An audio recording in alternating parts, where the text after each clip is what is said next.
Há muito tempo que a garantia de sucesso no mundo do agronegócio vai muito além do plantar e do colher.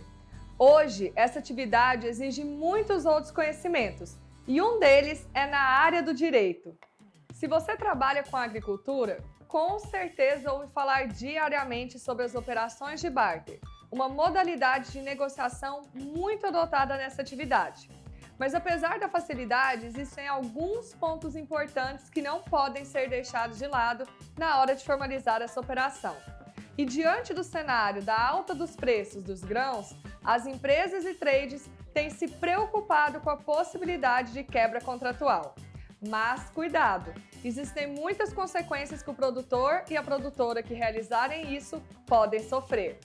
Olá, eu sou Adriane Starmetznelli e no programa de hoje nós vamos falar sobre barter e quebras de contrato. E para explicar sobre este assunto, eu converso com a especialista em crédito agro e operações de barter, Ticiane Figueiredo. Bem-vinda, Tícia, eu fico muito grata com a sua presença aqui no Agro Agora. Dri, é um prazer estar aqui com vocês. Muito obrigada pelo convite. Ticiane, nós agricultores sabemos que o agronegócio é uma atividade que envolve muitos riscos. E a opção, a modalidade de barter é uma forma de tentar minimizar um pouco esses riscos. Eu queria que você explicasse para a gente um pouco mais sobre o que é o barter, como funciona, como que a gente pode trabalhar essa modalidade de negociação. Perfeito. O barter é uma operação de troca, né? Então, tanto que às vezes a gente sempre brinca, né? Para o produtor ou a produtora, você já fez barter? Aí fala, não. Você já fez troca? Ah, troca eu faço faz tempo, meu pai fazia troca, né? Então, o que envolve essa troca?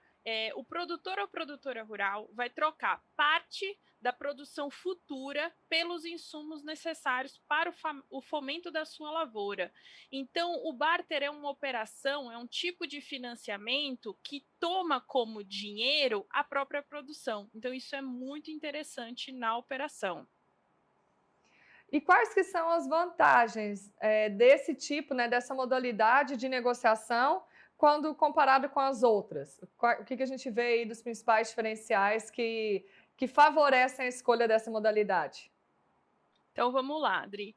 Eu sempre gosto de falar que o barter é uma operação muito democrática, porque além da gente poder estruturar de diversas formas, conforme o tipo, o tamanho do produtor ou produtora, conforme a commodity e conforme a modalidade, se é físico, financeiro, então, tipo assim, a gente consegue fazer de diversas formas. E ele é democrático e é interessante para todas as partes, por quê? Porque quem está financiando vai mitigar o risco de crédito, o produtor ou produtora rural vai mitigar o custo de produção, então vai fazer a trava do seu custo de produção. O que é isso, né? Como se fosse um hedge natural, que eu gosto de falar. Então, você já vai saber na largada quantas sacas você precisa entregar. Ah, são 10 mil sacas. Ah, e se a soja tiver a 150? 10 mil sacas. E se a soja tiver a 30? 10 mil. Então, você travou o teu custo de produção com relação ao insumo. Isso é muito importante. E a trading, por sua vez, ela vai ter o quê? A originação dos produtos, né, da produção, que é muito importante, diminui muito o custo da trading também. Então, todo mundo sai ganhando e a gente fecha o ciclo da cadeia, né? Você entrega os insumos, o produtor planta, produz, entrega para trading, que vai fazer a exportação, enfim, a industrialização. Bom, você falou aí, é uma operação muito usada, como você falou, às vezes o nome, às vezes as pessoas confundem um pouco, mas às vezes é uma modalidade que já adotam há muito tempo. Então, apesar de parecer simplificada, de ter aí os seus benefícios, tem alguns detalhes que são importantes, a gente está de olho. Como eu falei aqui no começo, às vezes a gente esquece que dessa parte jurídica, do direito, essa parte contratual, quais são os detalhes, então, que o produtor ou a produtora precisam estar atentos e não deixar de levar em consideração na hora de optar por essa modalidade?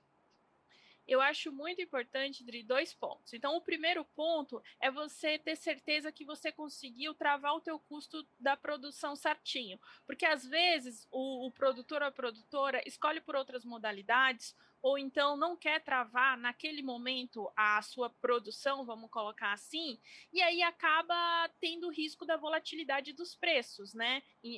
Os insumos, eles são dolarizados. Então, o meu primeiro ponto de atenção é assim, trava o teu custo de produção, você não precisa travar o teu lucro, você não precisa travar a tua rentabilidade em barter. O barter é para travar o teu custo de produção. Essa é a parte importante. Então, porque muitos falam, não vou fazer porque eu quero especular. Especula, né? Mas não especula o teu custo tem que estar travado. E o segundo ponto, Dri, que eu acho que é super importante, você é um exemplo disso, né, de sucessão, da entrada das mulheres aí, né, nas fazendas, na gestão. Nós estamos num processo de cada vez mais profissionalização do agro. Então, a gente está mais profissionalizado, está mais tecnológico dentro da porteira. E isso é muito importante, né? E por que eu estou falando tudo isso e o que isso tem a ver com barter? Numa operação de barter, a gente vai mexer com diversos documentos. Você bem sabe, né? O produtor quer morrer quando a gente pede os documentos, porque é, de certa forma, burocrático, né? Que eu gosto de falar, não é burocracia, é segurança jurídica, mas são documentos. E a fazenda tem que estar regularizada, tem que ter compliance ambiental, o produtor e produtora precisa ter o cadastro ambiental rural em dia. Mas eu não sou proprietário da fazenda, eu arrendo, eu tenho parceria. Perfeito, peça o cadastro ambiental rural para o proprietário, porque é o teu direito. E se a fazenda não tem o CAR, faça, porque você, enquanto possuidor ou possuidora, pode fazer. Sem CAR, não tem financiamento. Você vai ter financiamento negado, você vai ter crédito rural negado pela ausência do CAR, por problemas fundiários na fazenda. Então, acho que um dos alertas que eu gostaria também de trazer, além da questão do custo, é documentação. É chato, é difícil, mas é importante e vai trazer muitos benefícios. Até só trazendo aí mais uma pontinha, a gente está numa fase de discutir muito a questão dos créditos de carbono, os incentivos relacionados a isso. Então, daqui para frente, além desses incentivos, nós vamos ter novas linhas de financiamentos para produtores e produtoras que estiverem em dia com suas questões ambientais, né? Então, você vai conseguir mais rentabilidade para a fazenda. Então, isso também é muito importante, Dri. Bom, e agora eu quero chamar aqui a atenção, né, fazer uma observação para algo que aconteceu aí nessa última safra, que foi essa alta dos preços, né? Os preços aí da saca dos grãos atingiram o patamar histórico, que eu falo que se alguém me falasse, eu falaria que era inimaginável, mas a gente está vivendo essa realidade e a gente tem ouvido muito falar sobre possíveis quebras de contrato, porque eu travei ao valor, né? E agora a saca está o dobro, às vezes, daquilo, e aí tentam aí quebrar o contrato, e teve aí uma grande preocupação com relação a isso, né? Das empresas, das trades. Então, eu queria que você falasse quais os danos, né? As consequências que quem acabar realizando isso pode estar sofrendo aí no seu negócio.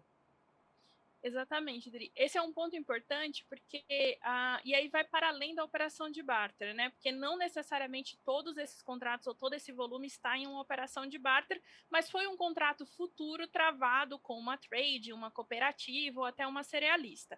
O primeiro ponto importante que a gente precisa levar em consideração é quando o produtor não cumpre esses contratos, o produtor ou a produtora rural, ele está quebrando o ciclo da cadeia, né? É como se fosse um jogo de dominó em pé e aí você derruba, né? Toda a cadeia vai sofrer com isso, porque não é uma questão de ausência, uma ausência de produto, né? Uma ausência de produção, é uma discussão de preço. Agora, o outro ponto é assim, então o preço está maior e aí o produtor está falando, poxa, eu devia ter esperado e travado, que é o que eu brinco, que às vezes é fazer hedge, né, na cabeça, né, vamos pôr assim. Não, o preço foi travado na hora que fechou o contrato, assim como se a soja tivesse R$20, a trading ia pagar o valor que foi travado, né? Então, esse contrato, para mais ou para menos, ele ia ser cumprido pela trading, pela cerealista. Então, esse é um ponto que deve ser levado em consideração.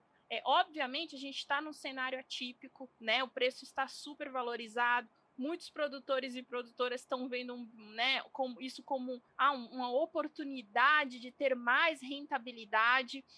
Primeiro, não é uma oportunidade, porque o que acontece? Descumprindo esses contratos, não vai caber só multa, né? Vai caber muitas ações judiciais. Então, assim, eu até dei uma aula esses dias e puxei no Tribunal de Justiça de São Paulo todas as ações. Então, são ações das tradings arrestando a safra. E não é? Então, além de você descumprir e pagar a multa, você vai ser arrestado e vai ter que pagar custas judiciais. Além de ter, né, vai gastar com o seu advogado e vai gastar com sucumbência na ação, porque as empresas vão ganhar, porque é injusto descumprir esse contrato com a lógica do preço, já que é um contrato voltado para trabalhar preço futuro. Esse é um ponto, tá? Então, essa é a primeira consequência. A outra consequência, que eu acho até mais complicada, é você quebrar a sua relação comercial, a sua relação de confiança com o seu fornecedor e com quem está comprando sua produção. Porque quem descumprir esses contratos vai quebrar essa relação e possivelmente em safras futuras, esses compradores já não vão querer mais comprar de vocês. E isso é muito danoso no mercado, porque você quebrou essa relação, então eles não vão mais negociar com vocês. E a gente sabe que a produção precisa escoar, e ela é escoada através desses players. Então, isso é um ponto muito sério, né? De outra forma, então você pode falar, poxa, Tice, mas aí, enfim, e se eu travei o meu custo em barter, mas o resto eu travei com uma trade, uma cooperativa, enfim, mas eu queria sim ganhar na rentabilidade. Poxa, se tivesse a alta, eu queria ter ganhado, é injusto. Legal, tenho 2 dicas para vocês, né? Então, a primeira dica dá para fazer uma operação, né, de barter financeiro com algumas empresas e você ganha na alta, tá? Essa é uma dica. A segunda dica dá para fazer o seu hedge em bolsa. Então, quem fez o hedge em bolsa da soja, cumpre os contratos com a trading e ainda assim consegue ter um lucro maior porque travou na bolsa. Então, a minha dica é vocês usarem a bolsa a favor de vocês, né? Trazer a bolsa para o bolso do produtor e produtora rural. Então, olha só, quem travou não precisa descumprir os contratos e ainda vai conseguir ter uma rentabilidade maior. Então, a dica é usar as ferramentas financeiras de mercado a favor de vocês e não desestabilizar as negociações e as relações comerciais que vocês têm. Muito obrigada mais uma vez, Tice. Obrigada por compartilhar essas dicas que são aí essenciais para nós, agricultoras e agricultores. Obrigada a você, Adri. Foi um prazer participar do programa, que está um sucesso. Obrigada. Gostou do nosso programa? Então comente, compartilhe com outras pessoas e deixe a sugestão do que você quer ver aqui. Siga o Leia Agora e Adriane Steinmetz. Obrigada pela sua companhia e até o nosso próximo programa.